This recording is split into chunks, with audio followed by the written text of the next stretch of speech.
Hi everybody, this is Al Spath coming to you from Positive Poker Insiders. Today we got a special guest here. We have Scott Long from Ante Up Magazine. He's the owner, editor, publisher, and I should say co-owner with Chris. How do you pronounce his last name there, Scott? Well, it's properly Cosenza, but we have a lot of fun with it. We like to call it Costanza a lot because it kind of acts like George Costanza from Steinfeld. But no, Cosenza is the proper pronunciation. At least I've been told. Yeah, well, don't tell him, but that's the way I say it too. Is Costanza. Most people do. I think only his mom calls him Cosenza. So looking at your resume and going back, I noticed back in 2000, 2008, you were the editor for the St. Petersburg Times, the magazine, the largest Florida magazine. Is that when you got into the business back then? Yeah, it was the St. Petersburg Times, the largest newspaper in Florida. It's now called the Tampa Bay Times. My wife still works there, and I was the business news editor. And Chris worked for one of the alternative daily publications we had there, and we struck up a friendship over poker. And a couple of years later, we started the Ante Up PokerCast there at the Tampa Bay Times, or St. Petersburg Times at the time, and did that for a couple of years and kind of got restless and thought we had something on our hands. And so we quit and took the show with us and started Ante Up Magazine. And 7.5 years later, here we are. The rest is history, right? Yeah. And I saw that you worked over in Pensacola and up in Ohio, your home state, where you're at right now. I understand. Yeah, it's really cool. I'm actually in the house I grew up in. My brother bought it for my parents, and now is raising his wonderful family here. And so I'm up here visiting them and having some fun up in Ohio. But yeah, I was born a Buckeye, and then eventually it took me about 26 years, but I learned that we can move to somewhere where it doesn't snow every year. So my wife to be at the time and I moved to Florida in '98, and we've been down here ever since. Yeah, but So you didn't. But you didn't go to the Ohio State, did you?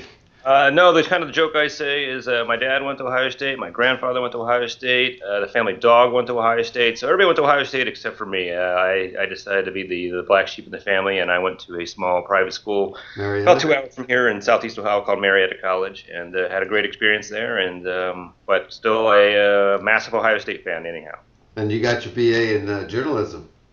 Yep, political journalism, and I kind of was on the fence on which way I wanted to go, and went the journalism route, and actually quite happy where I am now, but still follow politics pretty religiously.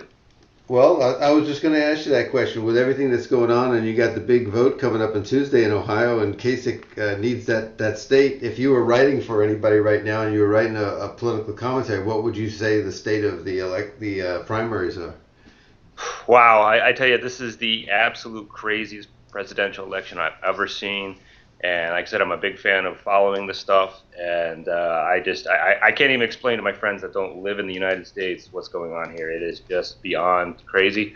So to your question, I don't know how effective of a political consultant I could be this year because it is just the rules have been rewritten.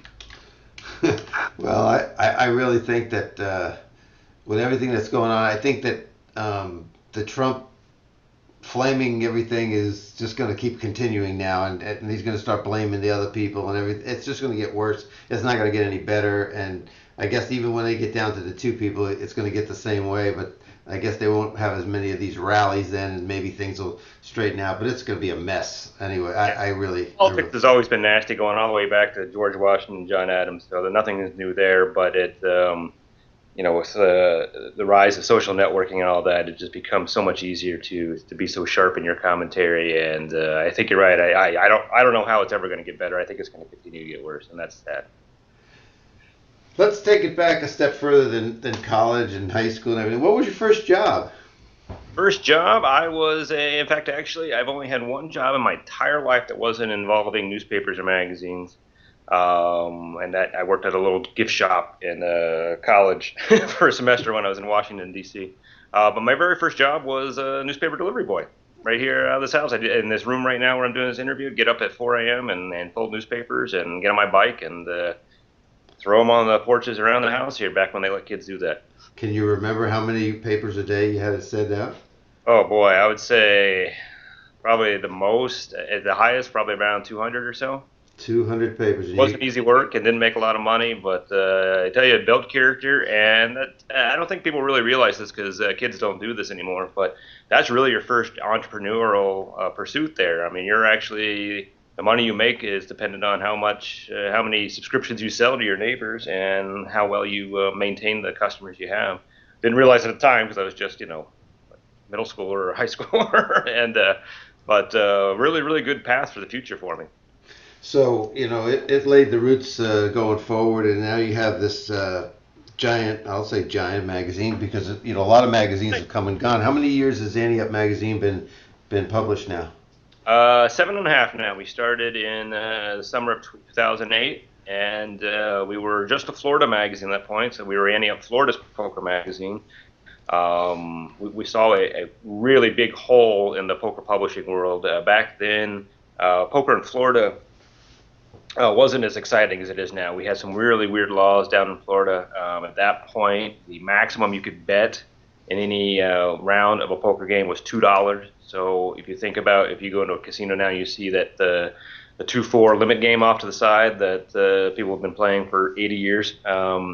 Back in Florida at that time, you didn't have the $4 bet then. It was a straight $2 all the way. And because of that, the big magazines, Card Player and Bluff at the time, totally ignored Florida. But we had 32 rooms down in Florida, and some of them really huge. All of them, probably anywhere between 20 and 60 tables at the time. So people were playing poker down here. It just wasn't the poker that people thought was important. And it was a great niche for us. We started out and did very well. And then from there, we realized our niche wasn't Florida. Our niche was recreational player, which coincidentally was also being ignored by Card Player and Bluff and those. And so from that, we expanded through the South and up through the Northeast, and then went nationwide probably 2.5 years after we started, and never looked back. Now we're in more than 280 poker rooms coast to coast.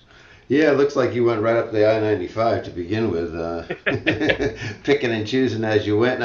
Now, I noticed that one of the things that you do is you have ambassadors around the country. You have, or whatever you want to call. I don't know exactly the term that you call them. You have these different hosts that report on different regions. So every region is getting covered, and they can really bring people up to speed. As I know, when you read a national magazine, sometimes it's national news, but you're really concentrating on that local market as well, aren't you? Yeah, absolutely. Again, part of the niche is what's made us really successful is doing what our competitors don't do. And so the big thing for us, like I said, when we realized our niche wasn't Florida, it was recreational players, was realizing people like to see their name in the magazine, like to see their photo in the magazine. They like to know what's going on in their local poker room, or if they decide to travel on business or pleasure, they wanted to know where to play when they went somewhere outside of Vegas or Southern California, which were the only rooms ever getting coverage in magazines at that point. So that's really our niche, and why people, I think, really continue to read it. And for us to really do that well, even as much as I travel, I'm on the road about 157 days a year visiting poker rooms around the country.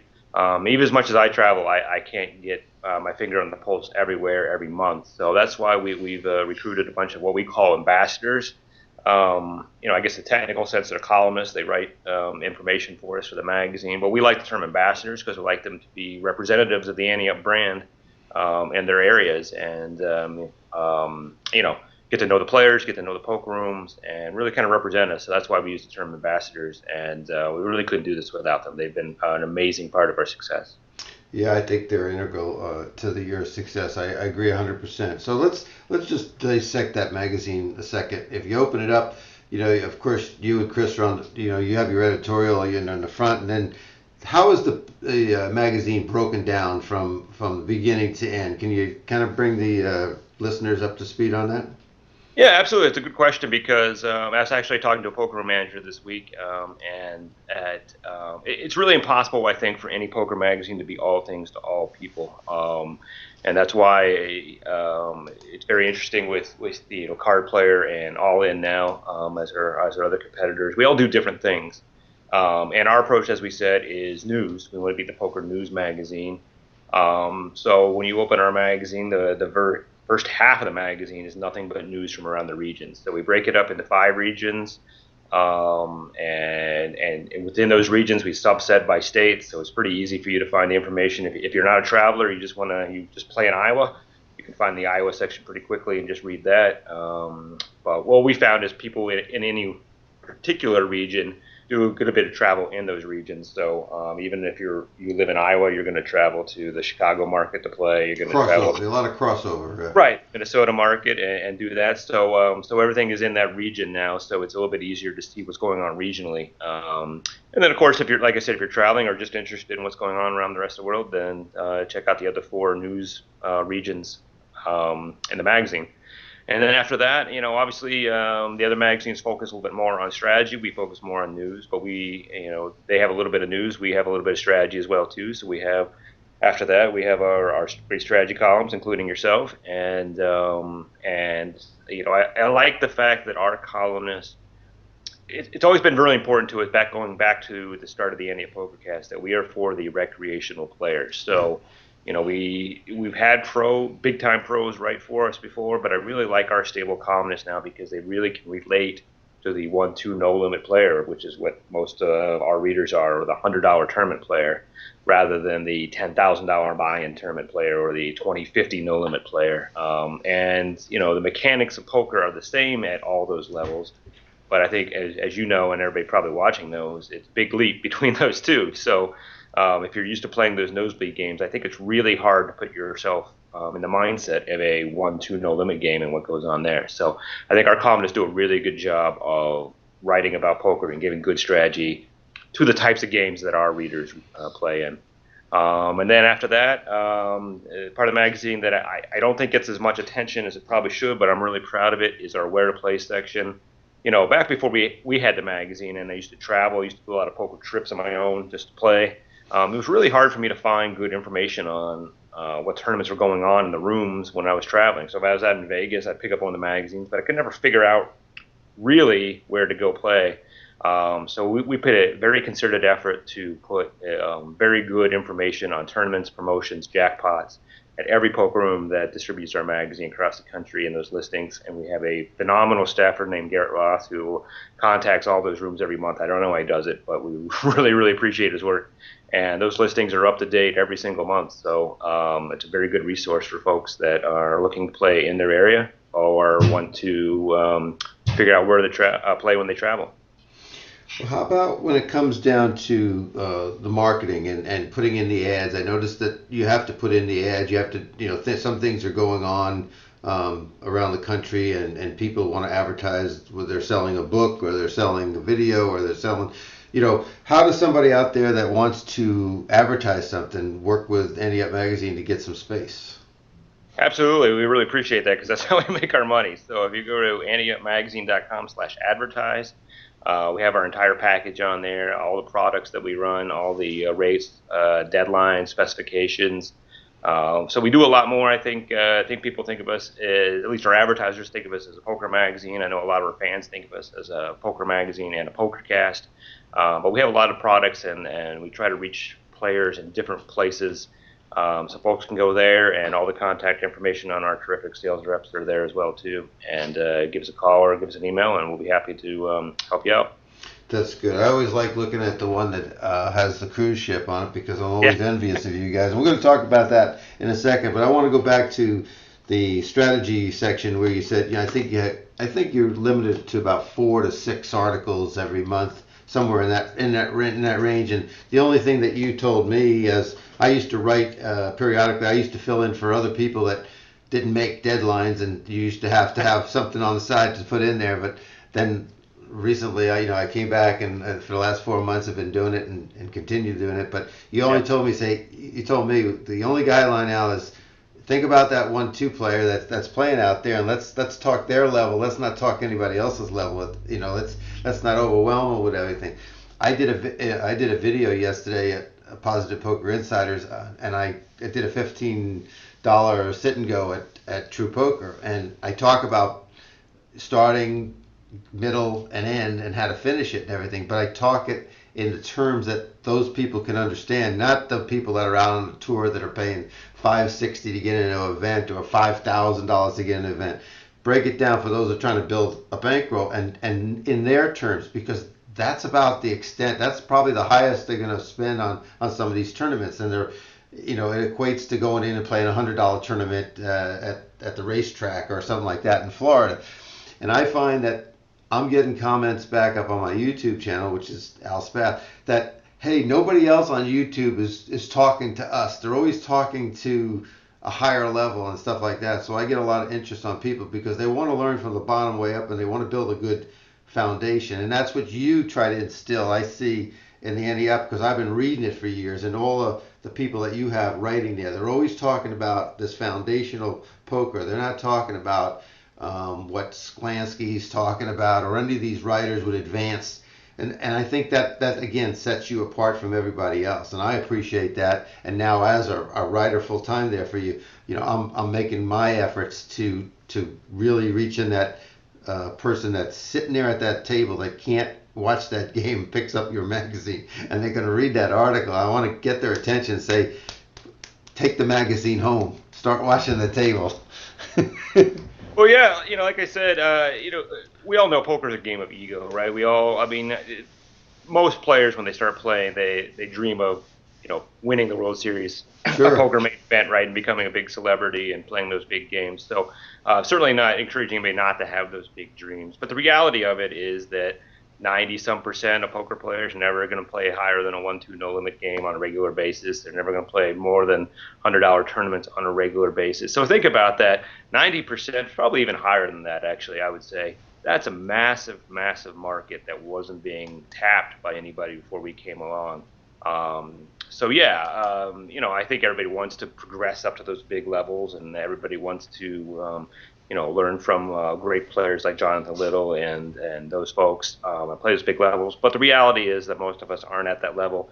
The reality is most of us will never be at that level, and it's really it's more difficult, I think, to learn from those players that it's been years and years and years since they've been able to adjust to the types of players you see at a 1-2 no limit table. I mean, it's vastly different than what you see at, on a Poker Superstars TV show, when it's all people that have been playing at high levels forever. So I think for everybody, anybody that's writing strategy like you do, or getting into the poker business and trying to appeal to poker players, that's where the big market is. That's where the people are, and I think the success of our company has shown how big that market is.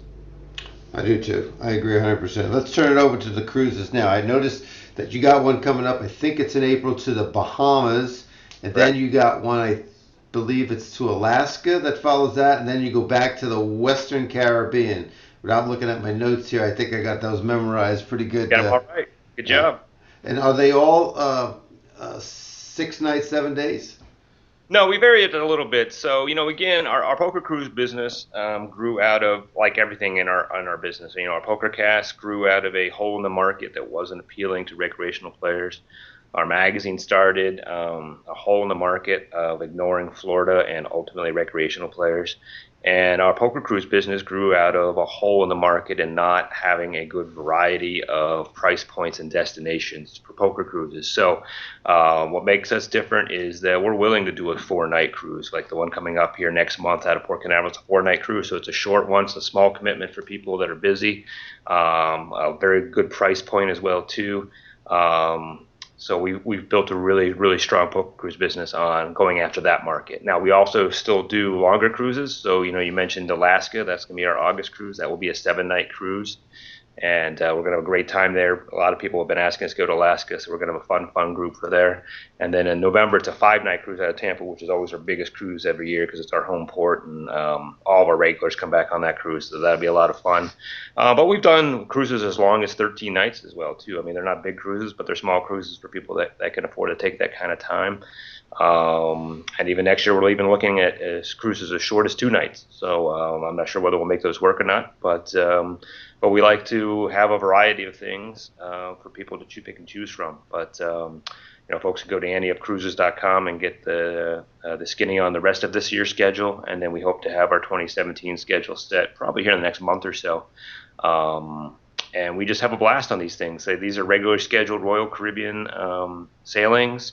So we're a small group. I'm part of a big group of normal passengers. So everything you normally get from a cruise, all the great food, the shows, the activities are there for you. The only difference is that we bring on professional equipment, dealers, and staff. That's what I was going to get to. I noticed on your pages and everything else, it says, you're not going to be playing on poker machines. We're going to bring in the real thing. We're going to have tables. We're going to have tournaments.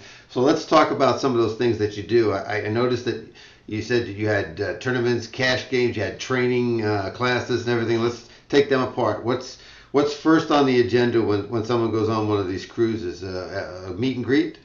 Yeah, absolutely. We have a pretty good schedule set up, so folks can get on the ship usually as early as noon on the day we take off. They come to the poker room and then they check in with us, and we give them a good brochure that has a schedule of all the events the rest of the week, the tournament structures, a lot of other information that's very important to them. So, they can read that and get well versed on what to expect.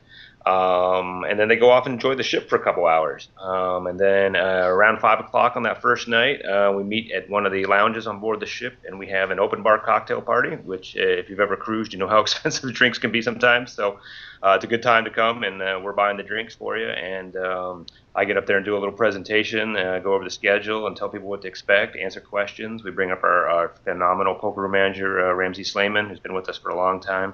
And he talks about the poker we're going to be playing, and people get to know each other in a casual environment where we're having drinks and having fun. Everybody goes to dinner and gets full, and then we open the poker room around 7:30 at night, and they come in, and we'll spread whatever they want. We usually 1-3 no limits our big game. Most cruises will also get some sort of limit game going, sometimes an Omaha limit game. We do play bigger games at times. It just depends on the passengers that come on and what they want to play. But the first night, it's pretty much all cash games the first night.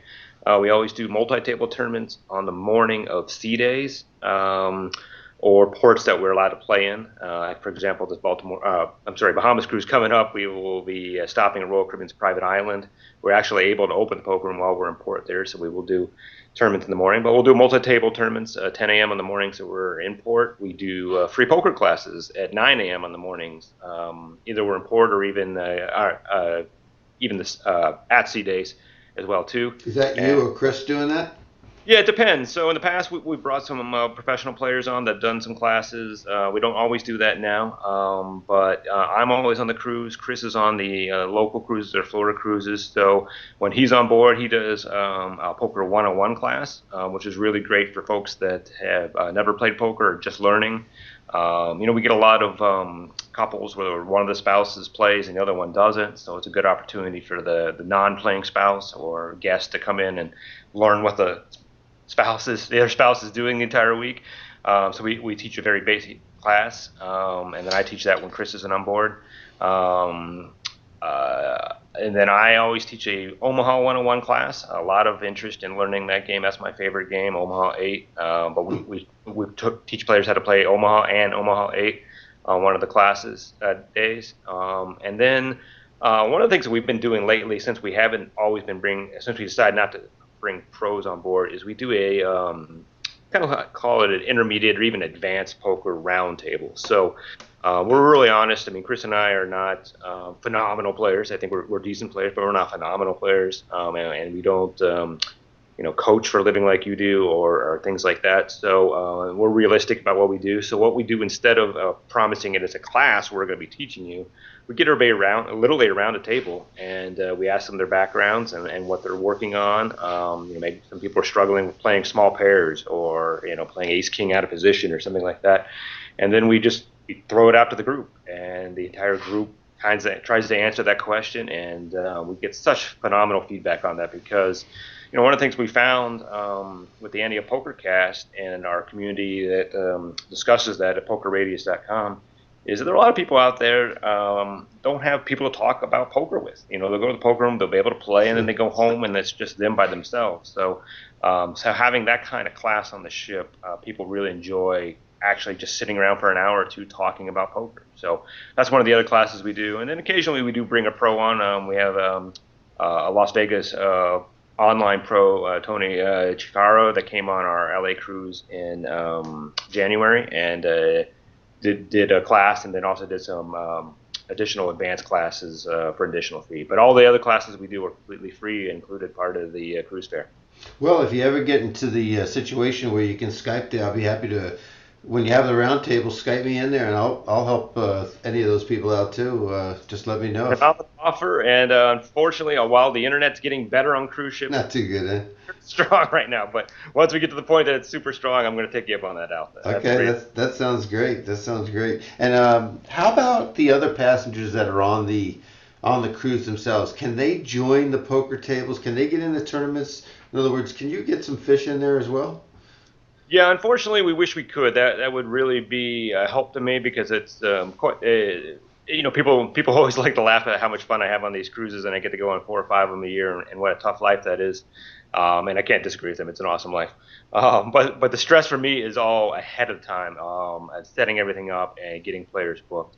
And unfortunately, with only one exception in the 25 cruises we've done, the ships will not allow us to allow outside players into the room. So you have to book through Ante Up and be on our passenger manifest that the ship has in order to play in the room. So yeah, it would be nice to let some of those fish come in the room. But unfortunately, we can't often. But the upside to that is that we create a really great community. And I Hmm. mentioned our November cruise out of Tampa, where so many of our regulars come on. We have a lot of regulars on all of our cruises, but that's the cruise that it seems like all of our regulars come on. And it's really great. You mentioned you want me to take you through the schedule of the cruise. So that noon to 5 p.m. when there's no poker going on those cruises, it's really interesting to see how many of those players just hang out with us in the poker room while people are coming to check in, and looking forward to meeting their friends that they've made on past Ante Up cruises, and they see probably nowhere else other than our cruises. But a couple times a year they get together and get to play poker and just have a good time. So yeah, it'd be nice to allow these outside players in, but I think it's also been really impressive that by not doing that, we've really built a very strong community of people that get to know each other. So you know exactly how many tables and how many dealers to bring based on how many people book prior. So if you're going to We've got have a pretty good idea. 35, huh? Pretty good idea, I would say. One of the frustrations is that no two cruises have ever been the same. So, it's like I said, we're always honest when people ask us what games we're going to have on board. I can't really tell you. All I know for sure is we're going to have 1-3 no limit. But most cruises we have something else. It just depends. If we have 10 people that come on and want to play Badoogie, we'll get a Badoogie game going, but that's never happened. So we just don't know. So and same with the passenger count. For example, we just got off this cruise out of Los Angeles.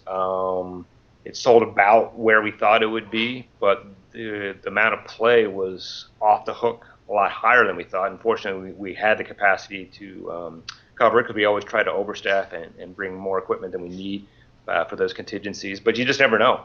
It's really a guessing game. So the point that we've got that range, it's almost like poker. Try to put your opponent on the range. You can almost never get it down exactly Mm-hmm. what's going to happen on a cruise, but we have a range that we know now. Well, that's pretty good. Talking about your, let's move off of the cruises. It sounds like that's bread and butter for you. That's fun and it's entertaining and it's a money kind of a money maker in the sense that you get loyal customers, you retain them, and they come back for future cruises and things like Sure. that. But I also noticed up on your website that you had leagues at one time. I don't know how they're doing right now. And the last thing after that, we'll talk about the PokerCast. But are the leagues still a viable option, or are they kind of waning a little bit? Yeah, I mean, what we did is actually the leagues. A lot of the stuff that we do here at Antioch comes out of my travels and talking to poker room managers. So, one of the things I really try hard to do, and I think I'm very good at it, is listening in meetings to poker room managers. Rather than I don't go in there as a sales pitch. I go in there. I'm like, tell me about your room. What's going on in here? What are your struggles? What are the things you're looking for somebody to help you with? And if I don't have a product to do that, then I go home and try to figure out how I can create a product for that. So the Ante Up Poker Leagues actually came out of a conversation with a manager in Iowa who was looking for a way to get players in on a regular basis on slower nights. Every poker room has a slow night. Sometimes it's Monday, sometimes it's Tuesday, Wednesday, maybe it's Thursday morning, whatever it is. And so we created this Ante Up Poker League as a way of getting players to, just like a bowling league, come every Thursday night at 6:30 to play a tournament. For the poker rooms that have used it, it's been a great tool. It's been very successful in getting people in like that. And then the winner of it gets a cruise, and usually an Ante Up Poker cruise and other players get other prizes as well too. And most leagues, the leagues are set up by the actual poker room, so they're all different depending on what they want to do. But that's kind of the idea, is to get people to come in and play all the time. And really, the fact that it gives out an Ante Up cruise package, I think, is actually perfect, because that's what we just get done discussing on the Ante Up cruises. They become a place where people get to know each other and look forward to playing not just poker, but getting forward to playing poker with particular people that they've learned. So it's been really good. We'll run them anytime a poker manager calls me up and wants to do them.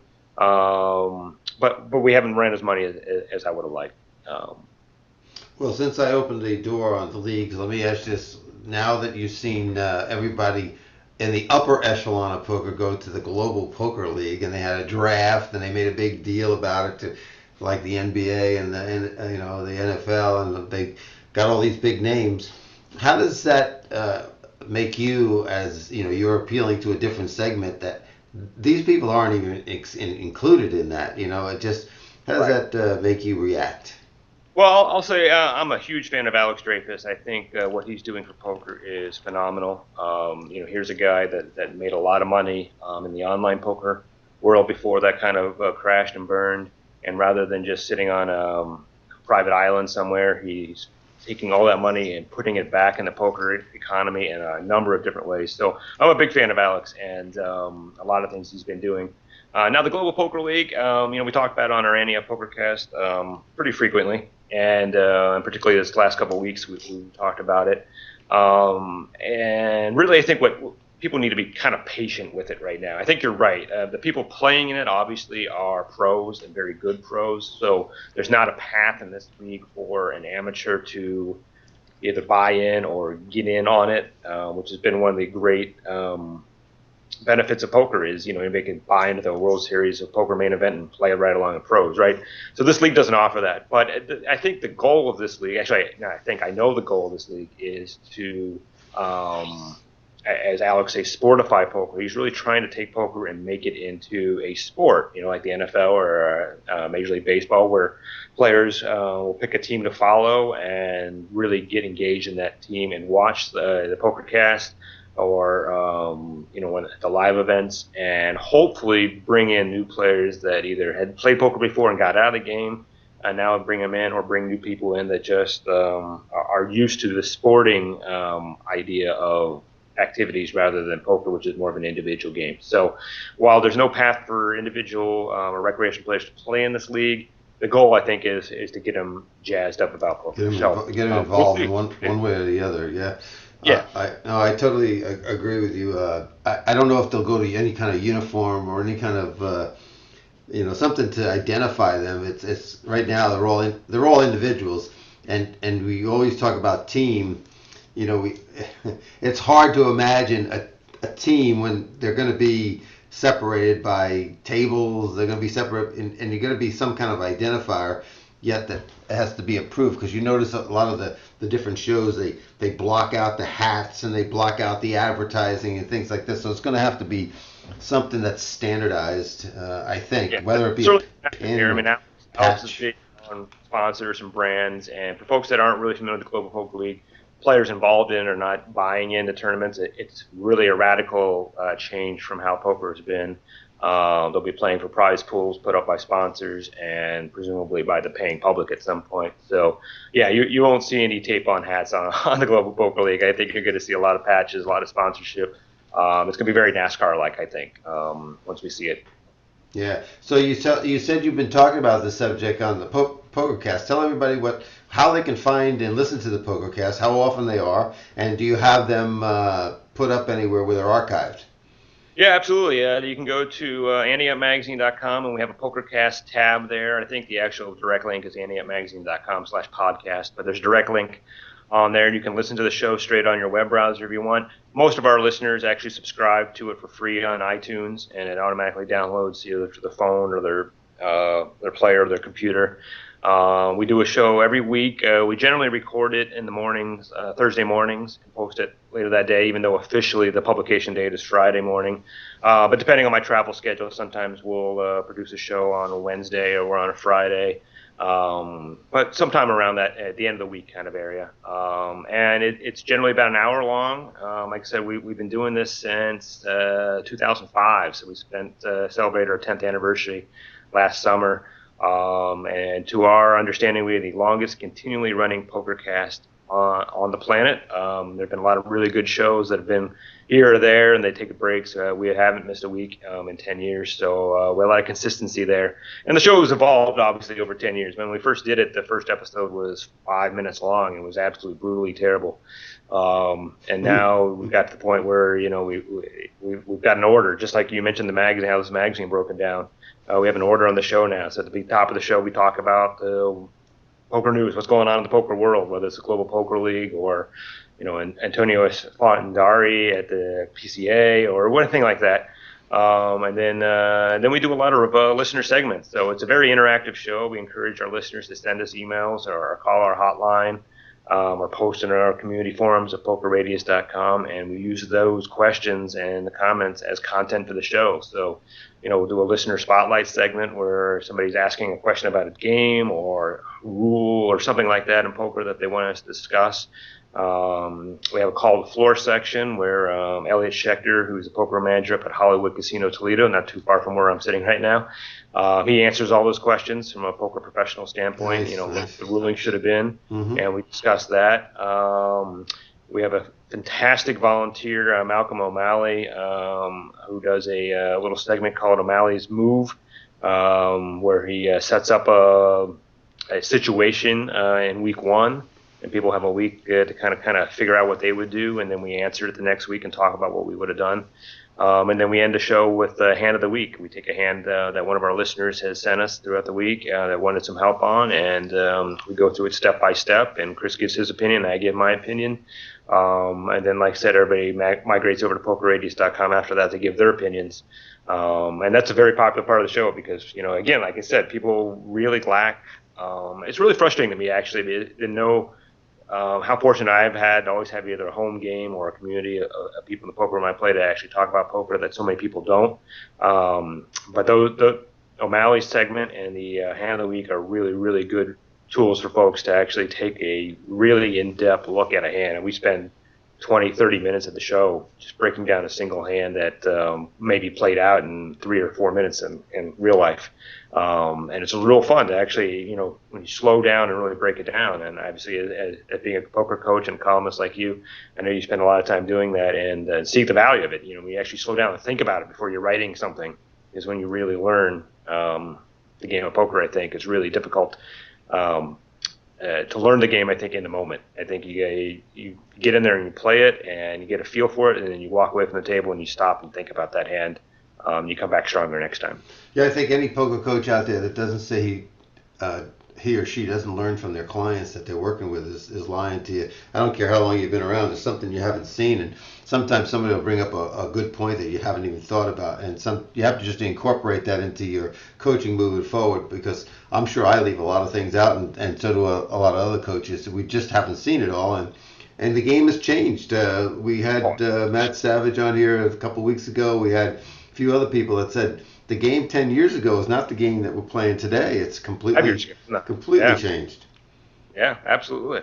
And the other thing I really like to tell folks about the hand of the week is that particular hand is never, ever going to happen again.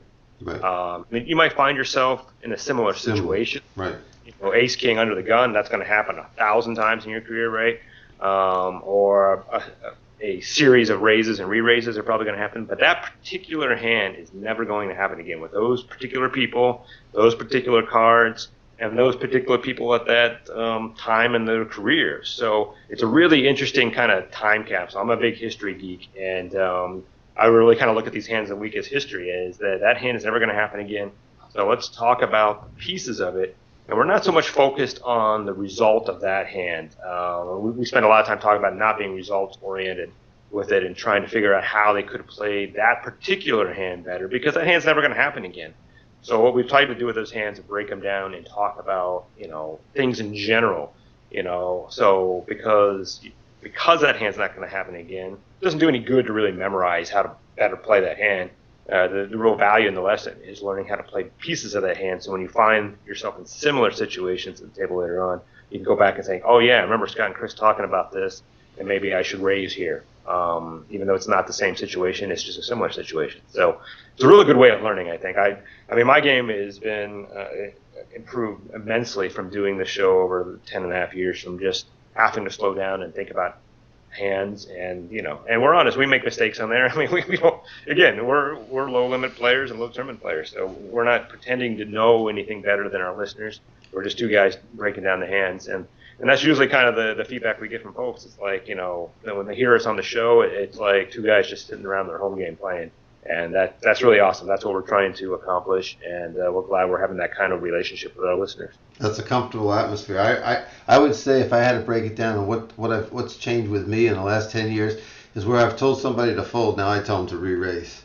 Yeah, oh, absolutely. I mean, I'm still a conservative player, but I'm far less conservative than I was when I began.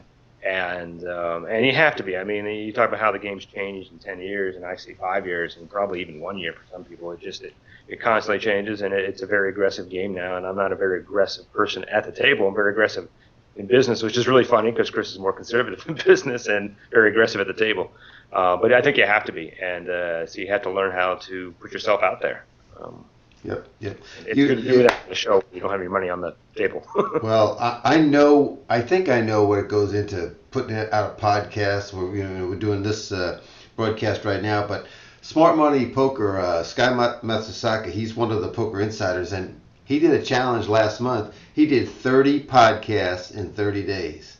Wow. 30 podcasts in 30 days over at Smart Money Poker, and I commend him because he took on sit and goes, and he took on parts of Ed Miller's book, The Course, and he took on good topics. He didn't just spew for 20 to 35 minutes. He had a segment on there, and he put this together, and he was exhausted by the end of the 30 days.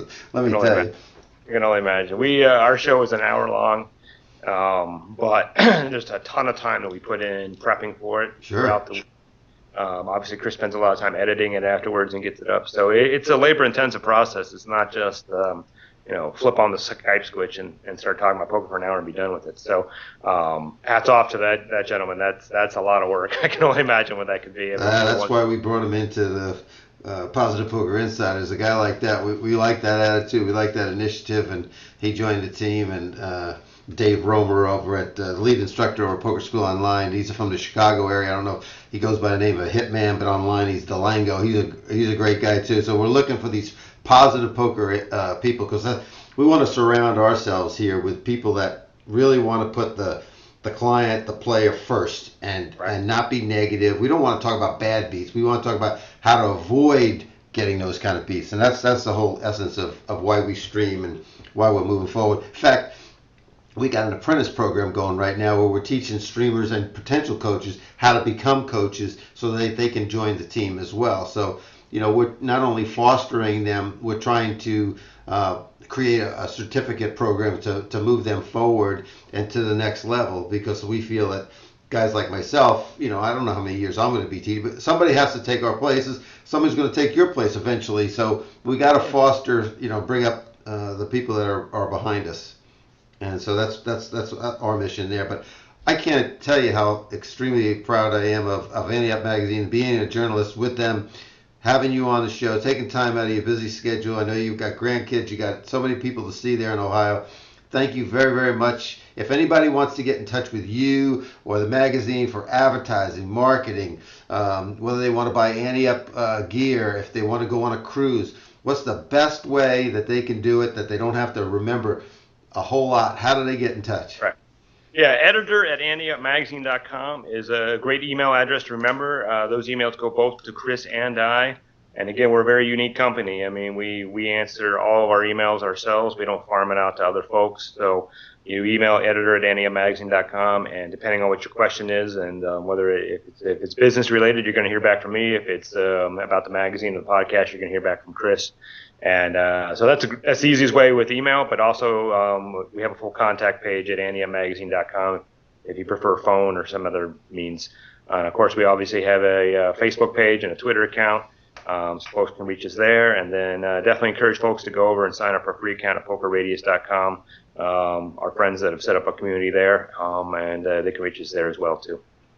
And anybody out there that forgets any of this, you know my email is alspath@alspath.com. Just send it to me and I can forward it to them. So if there's anything to do with Ante Up Magazine, you can always reach them through me. I'll be the conduit. I'll get it to them right away so you don't have to worry about it. But, hit them direct. That's the best way to do it because they give you the direct answers. I can't give you some of those answers. All I can do is forward it along. Scott, have a great day. And thanks, everybody. Thanks all the listeners out there. And next week we'll have Nancy Todd. She's a Vegas pro. She lives down in Boca Raton, Florida, but she'll be on Saturday, folks, at noon Saturday. We're going to do it because Easter's on Sunday. We don't want to mess up the holiday for anybody, so she's agreed to be on Saturday, so we'll do it then.